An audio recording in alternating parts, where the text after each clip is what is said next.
Это программа «7 дней плюс» и Светлана Кадырова. Здравствуйте. Итак, бывает ли бесплатная юридическая помощь? Как выбрать юриста и как выбрать адвоката? Когда на этом рынке тысячи игроков, кто такой добросовестный юрист и адвокат? Главные признаки, характеристики. Обо всем этом мы говорим сегодня с нашим гостем. С удовольствием представляю Эрик Хальмирович Валеев, адвокат, управляющий партнер адвокатского бюро «Валеев и партнеры». Сегодня на студии. Здравствуйте. Добрый вечер.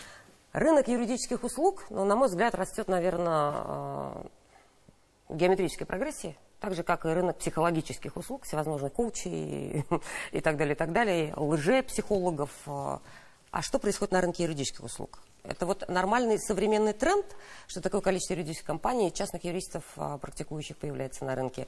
Либо это такой сигнал, что вообще мы погрязли в каких-то юридических спорах, конфликтах и ситуациях. Что происходит? Дело в том, что я за весь, конечно, рынок, как вы называете, юридических услуг, ответить, наверное, не смогу, потому что я работаю адвокатом, так ведь? В первую очередь, наверное, нужно разъяснить или рассказать, да, отличие юриста и адвоката. Юристом называется любой человек, который получил юридическое образование, так ведь? То есть вуз закончил, и он становится юристом. Адвокатом становится человек, который получил, конечно, юридическое образование, после этого где-то работал, то есть наработал стаж, сдал экзамен, получил удостоверение, стал адвокатом. Более того, на адвокатов распространяется кодекс профессиональной этики. И, кроме того, у нас деятельность является некоммерческой. То есть, в принципе, рынком это назвать нельзя. Ну, мое мнение так. Да. Есть, юридический рынок, да, это именно говорят рынок, но меня все время спрашивают, как бизнес? Я говорю, какой бизнес? У нас мы людям помогаем. Какой еще бизнес? Поэтому я не считаю это бизнесом. И в своем адвокатском бюро также своих коллег пытаюсь, по крайней мере, не то что даже обучить, а подсказываю, что, значит, нужно работать, помогать людям, и деньги сами придут, потому что люди благодарные, конечно, оплатят твою работу. При этом рынок, наверное, я сейчас подразумеваю, но сфера, в которой очень много, здесь не игроков, чтобы не было связано с бизнесом, да, а огромное количество представителей частных юристов, юридических компаний и так далее, и так далее. Если зашла в поисковик, и мне тут готовы помочь во всех вещах. Согласен, растет с геометрической прогрессией. Да, почему? Конечно, постоянно. Чем это вызвано? Чем вызвано? Наверное, вот я работаю уже адвокатом 19 лет, да, в следующем году 20 будет юбилей. В то время многие шли на юридическую специальность учиться. То есть очень много людей, которые получили юридическое образование. Но кем им идти после этого работать-то? Кто-то, конечно, пошел в суд, кто-то пошел в прокуратуру, в полицию. Ну, там тоже, я думаю, не все задерживаются долго, кто-то потом становится вновь адвокатами. Может быть, это их мечта была, может быть, перешли на другую сторону. Но в целом, то есть я считаю, что это именно из-за того, что было очень много студентов, кто учились в юридических вузах. Наверное, из-за этого. Даже больше не юридических, тогда самый топ еще 20 лет назад, это юрфак КГУ, да, на тот момент? Да, было уже полно институтов юридических в тот момент. И сейчас, то есть, сейчас немножко люди выбирают иные профессии, какие-то IT-специальности еще, то есть, востребованы на данный момент. Потому что на данный момент действительно отучиться юристом и пойти работать будет очень сложно найти себя. Потому что, как вы и сказали, насыщенный, если это называть рынком. Но при этом не связано ли это все-таки, что у нас юридически сложная жизнь, усложняется наша жизнь, и мы потихоньку, нам действительно нужен семейный юрист, с этим я полностью согласен. Адвокат и так далее. Все, что происходит, возможно, наша жизнь становится более сложной, юридически запутанной, и нам нужны профессионалы. Может быть, с этой точки зрения еще посмотреть? Не могу сказать. Возможно и так, но наша жизнь была сложной, и законы были всю жизнь, так ведь? То есть их не стало больше, их, конечно, становится постоянно. А может быть, растет юридическая культура людей? Я, конечно, надеюсь на это, что растет юридическая культура, но все равно, сталкиваясь каждый день с людьми, мы почему-то, я опять же скажу, именно с точки зрения адвоката, с уголовной тематики, мы знакомимся со своими клиентами в изоляторе. Вот мне многие... Кстати, нам адвокатская палата разъяснила, что нельзя называть клиентами, нужно называть доверителями. Так, поэтому, ваши доверители в изоляторах, так, да, мы знакомимся обычно в изоляторе. То есть приходят родственники, человека уже задержали, он уже находится под стражей, наверное, или, по крайней мере, уже задержан. И в этот момент знакомишься с ним. Так ведь? Вот какое у него доверие может быть человеку, который пришел, первый раз его видит, и надо довериться этому человеку. А довериться именно нужно адвокату. Потому что если... обманывать или что-то там не договаривать адвокату, он не сможет же помочь в этом случае. Кроме того, вот я хотел именно примеры рассказать. То есть, например, мои клиенты... Доверители. Да, доверители. Они, конечно, говорят, что уже после того, как дело заканчивается или в процессе, в последнее время дела у меня очень долго расследуются. То есть они, когда какие-то глобальные, их расследуют по 5 лет бывает. Поэтому за 5 лет уж с людьми дружишься, так ведь? То есть становишься как минимум очень хорошими знакомыми. Друзьями, может быть, не становишься, но очень хорошими знакомыми. С некоторыми друзьями становишься в дальнейшем. То есть они всегда говорят, вот если бы я раньше подготовился к этому, то есть, по крайней мере, познакомился бы с каким-то адвокатом, знал, к кому обратиться, было бы намного проще. Поэтому вы правильно говорите про юридическую культуру, про культуру, в принципе, семейного юриста, семейного врача в том числе. Вот если про врачей, это то же самое. То есть мы заболели, легли в больницу, и нас лечит первый попавшийся врач, правильно же, который в этот момент на дежурстве. А если бы мы до этого с кем-то уже познакомились, знали, к кому обратиться, то есть проконсультировались бы, нам бы посоветовали правильного специалиста, грамотного специалиста, потому что в момент проблемы разбираться с этим намного сложнее. Так ведь? Поэтому я считаю, и в юридической сфере также. То есть мой совет, конечно, людям не ждать, я не говорю, что нужно ждать, что тебя завтра задержат, да? Но познакомиться с адвокатом, конечно, можно. Еще момент, можно продолжить? Есть же понятие сарафанного радио, да, еще, то есть в основном, конечно, люди приходят через знакомых, то есть кому-то помог, потом они обращаются к тебе. Но не все адвокаты занимаются исключительно уголовным направлением. Кто-то занимается арбитражом, кто-то занимается гражданским правом. Соответственно, к примеру, адвокат, который занимается больше гражданским правом, он помог кому-то из доверителей, и этот доверитель, получив положительный результат, конечно, если у него родственника задержали по уголовному уже направлению, по уголовному, он предложит этого адвоката. Так ведь? Но не факт, что этот адвокат будет специалистом в этой сфере. То есть по гражданским, может быть, он вообще ас. Но нужно выбирать узкого специалиста. Ну, это мое чистое мнение. Я много раз встречал, и у нас есть еще журнал. То есть адвокат-универсал, на ваш взгляд, в общем-то, это не совсем... Я считаю, что это, да, это не совсем правильно. Да? Это не совсем правильно. Хорошо. Вы входите при этом... Во всех сферах невозможно быть специалистом. Это невозможно. При этом вы входите в топ лучших адвокатов Татарстана. Это вы сказали. Не, я не сказала, я СМИ почитала. Я СМИ почитала, и вот вы в этом рейтинге в топе, здесь в пятерке, по-моему, да? По какому принципу адвокаты становятся лучшими? По количеству доверителей, которые не оказались за решеткой? По какому принципу выбирают адвокатов? Вы же сами... Как оцениваете? Вы практически сами ответили на этот вопрос. То есть, кто составляет рейтинг? Рейтинг составляет СМИ, правильно? То есть, одно издание могло составить один рейтинг, другое. Вы говорите именно про то, где я, например, в десятке лучших, причем не адвокатов лучших, а уголовных адвокатов. Уголовных, да, хорошо. Именно. Потому что по гражданским делам они других составляют рейтинги, и по арбитражным в том числе тоже другие. Соответственно, как определяют журналисты, так ведь? То есть, журналист, наверное, где-то публичность. Конечно, то есть это как минимум публичность должна быть. Они же не могли узнать о делах. Вот я уверен в том, что есть адвокаты, которые огромные там, узкие специалисты в своей области, и результаты у них суперские, да, к примеру, но о них не слышно. И их не знают, например. Так же тоже может быть. То есть, конечно, сначала об этом деле должны узнать. Обычно это, если какое-то громкое дело, то интересуют СМИ, и, наверное, потом... То есть, чем интереснее фигурант и ваш доверитель, да, именно. то есть больше конечно, интересом... мы же люди, то есть мы только помощники, мы юридические советники. Самая главная фигура – это наш доверитель.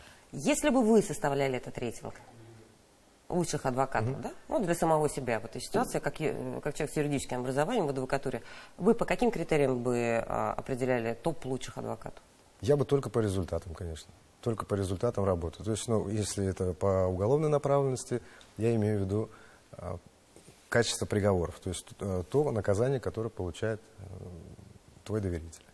По этим критериям. В качестве приговоров может отражаться, ну, для топа, оправдательный должен быть приговор, или приговор с минимальным сроком наказания, или как? Там есть тоже классификация? Про оправдателей, конечно, наверное, надо будет отдельно, да, еще поговорить. Это же очень такая животрепещущая у нас тема. Она, ну, для меня это очень важная тема, действительно, потому что каждый год меньше и меньше оправдательных приговоров становится. Поэтому сейчас уже судить по оправдательным практически нереально. Вот у меня за 19 лет работы было всего 2 оправдательных приговора. За 19 лет работы 2 оправдательных приговора. Но это именно люди, которые были невиновны. То есть остальные, ведь когда с ними разговариваешь, беседуешь, ты же понимаешь, что он какое-то противоправное действие совершил. Другое дело, что они все люди, и вот некоторые говорят, как можно там защищать преступника, да? Ну, на меня, например, все в основном доверители, конечно, по экономическим преступлениям, либо какие-то коррупционные направленности. Они люди обычные, то есть они просто ошиблись или где-то, я думаю, кого-то поймали, а кого-то нет. Так ведь у нас же в стране многие немножко неправильно поступают. Поэтому... Но не всех ловят. Да, не всех ловят, поэтому кого-то поймали, но это не значит, что человек преступник, там, и надо на нем крест ставить какой-то. Ну, это мое мнение, опять же, это именно с профессиональной точки зрения. А все-таки как вы берете защищать преступника? Вот именно, кстати, эти 2 оправдательных приговора было всего лишь 2 раза в жизни, когда я убийствами занимался. То есть я убийствами не занимаюсь, потому что, немножко с моральной точки зрения для меня это сложно. Но в этих людях я был уверен, что они не совершали этого преступления.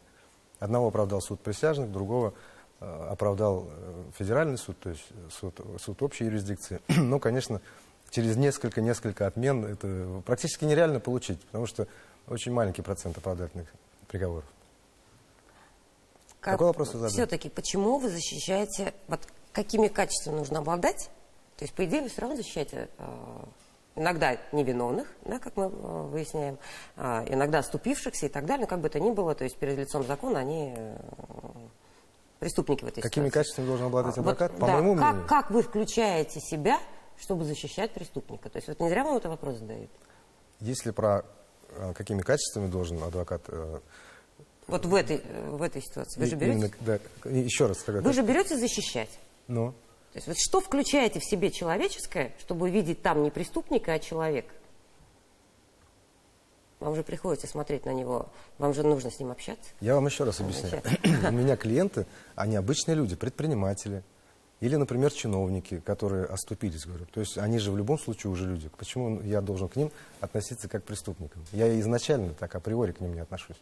А вы могли бы когда-нибудь быть прокурором? Быть прокурором? Да. Я думаю, нет. Я вот работал следователем и очень быстро понял, что это не мое. Поэтому со временем, конечно, перешел на сторону адвокатскую. Я, конечно, все равно считаю следователей прокуроров и, конечно же, судей. Они нас не считают своими коллегами, а я их считаю коллегами, потому что мы все-таки немножко одно дело делаем. При этом очень часто, вот я почему сейчас говорю адвокат и прокурор, да, то есть это черная сторона, белая сторона, да, черная, как правило, вот не злой полицейский, да, но это следствие, это обвинение и так далее, а адвокат всегда белая сторона. А вы так делите? Я нет, потому что белое и черное здесь не может быть.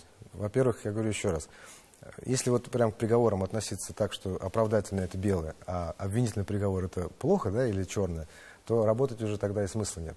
Потому что оправдательных приговоров у нас минимальное количество. Так ведь оно раньше было 1%, сейчас уже стремится к нулю. 0,33, по-моему. Просто да, стремится к нулю уже. Поэтому говорить только об оправдательных приговорах никакого смысла нет. Ведь много бывает дел, когда, к примеру, человеку вменяют большое количество преступлений одновременно. И, конечно же, мы боремся с самыми тяжкими, а следователь обязательно вменяет самые тяжкие. И потом только самые маленькие остаются в суде, и это уже очень хороший результат. Когда человеку дают наказание, соразмерно, по крайней мере, деянию. Конечно, человек должен понести наказание. Так ведь нельзя же так, что он совершил и оправдали просто потому, что адвокат подключился. Все-таки, вот вы сейчас, когда говорите по поводу оправдательных приговоров, видно, что это беспокойство такое присутствует, да? То есть 0,33%, по-моему, статистика по России, я сейчас могу немножко ошибаться, но учитывая, как говорится, ближе к нулю, там, разницы особо нет. С чем вы это связываете, почему вы считаете, что это такой, тревожный факт? На другие страны, конечно, равняться нет смысла, но, по крайней мере, в нашей стране у нас существует суд присяжных, так ведь? Он в 2018 году был немножко изменен. Что это значит? То есть раньше, как и в других, опять же, странах, да, нужно сказать, но в любом случае, потому что юридическая культура ведь не только в нашей стране присутствует, и в других тоже. Поэтому 12 присяжных это нормально. И фильмы много на эту тему сняты, так ведь? Поэтому обязательно, поэтому было всегда 12 присяжных. 2018 года сделали 6 присяжных, теперь рассматривают в Федеральном суде общей юрисдикции, и в Верховном суде рассматривают 8 присяжных. То есть количество уменьшили. Ну, мое мнение, с чем это связано, конечно, и большинство, наверное, моих коллег меня поддержат. В свое время, когда рассматривали много дел подсудных именно присяжным заседателям, процент оправдательных приговоров был более 20%. То есть по суду присяжных более 20% были оправдания. В том числе многие дела по ОПС, и, то есть организованной преступной деятельности, я уж на своем сленге говорю, да, то есть организованным преступным сообществом и прочее. Вот в Казани же много было таких дел. То есть я не знаю, многих оправдали, то есть не могу утверждать, да, виновны они или нет, но если суд оправдал, значит они невиновны, в принципе. Тем более, как Достоевский писал, да, лучше оправдать, то есть отпустить 10 виновных, чем одного невиновного осудить. Поэтому я считаю, что если бы был суд присяжных по всем преступлениям, по всем категориям, тогда, конечно же, был бы процент оправдательных намного выше. В принципе, это статистика, которую мы смотрим в интернете, вы же, наверное, в СМИ-то смотрели, да, 0,33%. Это, по-моему, Верховный суд какой-то, ну, из всех рассмотренных дел. Но рассмотренных дел-то там, по-моему, около 600 тысяч рассмотренных дел. В основном раньше, то есть несколько лет назад, сейчас в 2016 году, по-моему, изменили, то есть суд присяжных стал, то есть не суд присяжных, я имею в виду, есть особый порядок. То есть в основном 70% дел рассматривалось в особом порядке. Это значит, когда человек уже в ходе следствия все признал, и в суде не рассматриваются, не исследуются доказательства абсолютно. То есть просто читается обвинение, он говорит, да, я признаю вину, и его после этого осуждают. Поэтому и процент оправдательных приговоров низкий. Но это было тогда, но тогда был 1%. Сейчас, то есть в особом порядке, раньше рассматривали все дела до 10 лет, предусматривающие лишение свободы. А сейчас рассматриваются только до 5. То есть большая категория дел перешла в разряд общего порядка и рассматривается в общем режиме. Поэтому и суды теперь загружены очень сильно и рассматривают там, не знаю, раз в месяц дела только, потому что судьи очень сильно загружены. Но процент оправдательных почему-то все равно стал еще меньше. Ниже. Да, еще ниже стал. Для меня это загадка, я не понимаю, честно говоря, сам, почему так происходит. Потому что если большую часть стали рассматривать в общем порядке, то, конечно, должно быть увеличение оправдательных приговоров. Но при этом для меня всегда был оправдательный приговор, значит, это хорошая работа адвоката и плохая работа следствия. Вот такой вот стереотип в обществе. А на самом деле из чего складывается вот формат оправдательных или там, объективных приговоров, если это можно сказать? Я слышал, конечно, СМИ тоже, руководство следственных органов, они иногда говорят, что вот высокий процент, то есть низкий процент оправдательных приговоров связан с качеством нашей работы. Ну, я думаю, это никак не связано с качеством работы следствия. Ну, во-первых, все следователи очень молодые на данный момент. В МВД, насколько мне известно, вообще голод кадров. То есть в некоторых райотделах нету следователей абсолютно. То есть есть один начальник, замначальник, и следователей нет. Как я недавно столкнулся и выяснил. То есть о каком может быть качестве расследования речь идти? Но при этом оправдательных приговоров больше не становится. Даже больше если, не становится. Дальше, если низкое Вы правильно, кстати, говорите, то, что оправдательный приговор, да, он больше, наверное, получается, и его можно добиться, когда есть именно процессуальные ошибки, то есть ошибки следствия. Потому что виновность, понятие виновности, у нас же как суд судит? На основании личного убеждения, и основываясь на законе, понимаете? Вот эта формулировка, да, она в законе, и она меня вот смущала с самого начала работы адвокатом. Не по закону судит, а на основании, основываясь на законе, понимаете? Ну, по личному убеждению. Соответственно, виновность лица полностью в руках судьи. Так? Доказательства сторона защиты говорит нет, прокурор говорит есть. Вот. И в основном, конечно, у нас, это уже немножко в сторону ухожу, да, то есть потом надо еще поговорить о том, как судьями становятся. Так? Соответственно, и именно в руках судьи понятие, то есть виновен человек или не виновен. Поэтому больше, конечно, они всегда обращают внимание на процессуальные нарушения. Если где-то нарушения есть такие прям из ряда вон, да, которые невозможно пропустить, конечно, в этом случае будет оправдательный приговор. Были ли в вашей практике случаи, когда вы отказывались быть адвокатом того или иного человека? Конечно, в каких ситуациях, в принципе, адвокат по этике, да, там, не знаю, по кодексу может отказать? Если говорить сначала про меня и про то, от каких дел я могу отказаться, я всегда отказывался и отказываюсь, и не буду, наверное, никогда вести дела об изнасиловании, к примеру.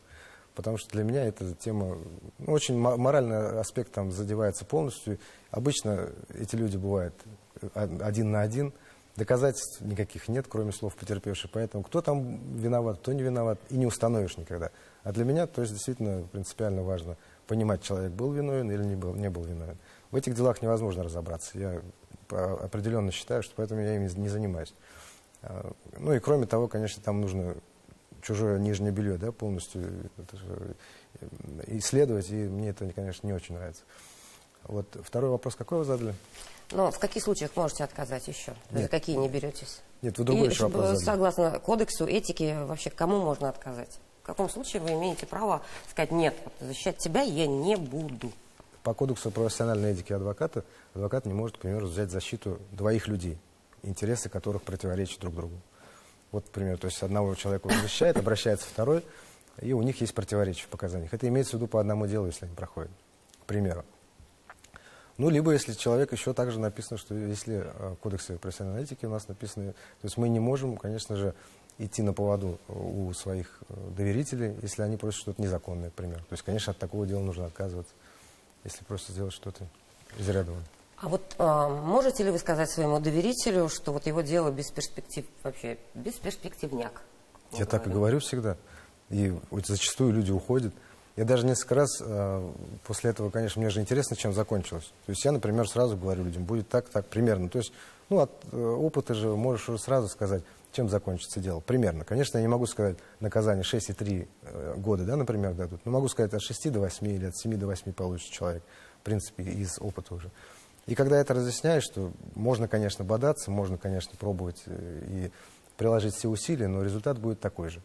И люди не хотят это слышать, конечно. Они идут к тем, кто им скажет, что да, завтра же я саблю возьму и всех там, и все будет у вас хорошо. То есть в этой ситуации надо сразу насторожиться, если перед вами уже машу саблей? Я думаю, да, потому что в любом случае не бывает же такого, что вот один адвокат подключился, получилось, другой подключился, не получилось. Конечно, все же мы профессионалы, поэтому нужно, ну, в любом случае, я считаю, надо людям сразу правду говорить, конечно же, как есть. Чем закончится дело? Иногда жалко прям доверителя. Он вроде в вас уже видит спасение, наверное, да? Ну да, я иногда это сразу обрубаю. То есть если люди так видят, и они, конечно, сидят и хотят услышать, что сейчас, да, вот это можно, ну я не буду обещать людям пустое, то, что невозможно сделать. Готовясь к интервью, изучила, какими качествами должен обладать хороший адвокат. Там гуманизм, высокий уровень профессиональных знаний, кругозор, там, активность, настойчивость, пунктуальность, коммуникабельность. У меня взволновало одно качество – обостренное чувство справедливости. Ну, это очень правильно. Вообще, все остальное – это вообще важные для человека характеристики, качества. А вот это обостренное чувство справедливости, оно вообще генетически где-то заложено, оно вот врожденное, оно приобретенное. И как вот это чувство обостренной справедливости вам иногда мешает в жизни? Начну, да, и, наверное, конечно, именно обостренное чувство справедливости и приводит, наверное, в адвокатскую профессию. То есть там... А в прокурорскую раз не приводит обостренное чувство справедливости? Возможно. Но к адвокатам больше, да? Я думаю, да, потому что, ну, гособвинитель, конечно, во-первых, у него больше возможностей добиться справедливости для виновного лица. У нас намного меньше возможностей добиться справедливости. Но обостренное чувство справедливости, конечно, должно быть у адвоката. И все качества, которые вы назвали, конечно же, они должны присутствовать у каждого защитника, если именно про адвокатов речь вести.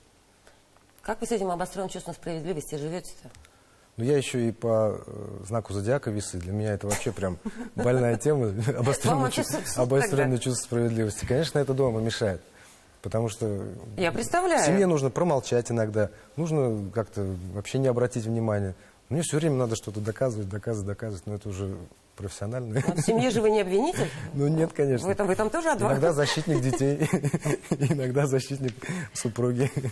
Приходилось ли быть в ситуациях, ну, так называемое устойчивое выражение адвоката дьявола? А что вы вкладываете в это понятие? Я вкладываю, что вы должны в этой ситуации вот идти наперекор и вставать иногда... Но это же имеется в виду, что человек виновен, вы его защищаете, но вам не нравится то, что он совершил. В этом плане? Да. Я вот еще раз говорю, когда мне не нравится то, что совершают люди, вот я не занимаюсь этими преступлениями. К примеру, изнасилование, я же сказал. Вы просто сразу нет. Убийствами не занимаюсь, да. А так, чтобы человек... Это же фильм можно так снять, да, а в жизни же все по-другому. То есть любой человек, я еще раз говорю, когда он попал в эти жернова правосудия, Ну, большая часть, конечно же, люди совершили какой-то проступок.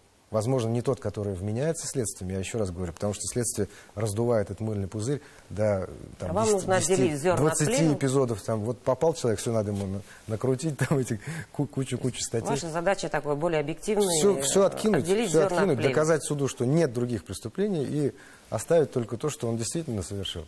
Хорошо. И за это преступление уж он, конечно, понесет наказание намного меньше, чем... Еще один, буквально коротко, в конце программы, один из советов нашла будущим адвокатам: любите джаз, потому что нужна всегда импровизация. Что бы еще добавили? Может, рок какой-то тоже нужен? Все что угодно, лишь бы помочь доверителю. Хорошо, большое спасибо, что пришли. Удивительные люди, конечно, адвокаты. Про обостренное чувство справедливости хочется вообще как-то поговорить отдельно, потому что не у всех оно все-таки присутствует. Мне кажется, это замечательное чувство, которое, хотя иногда и мешает, как вы сегодня сказали. Я благодарю всех за внимание. Всего доброго, до свидания.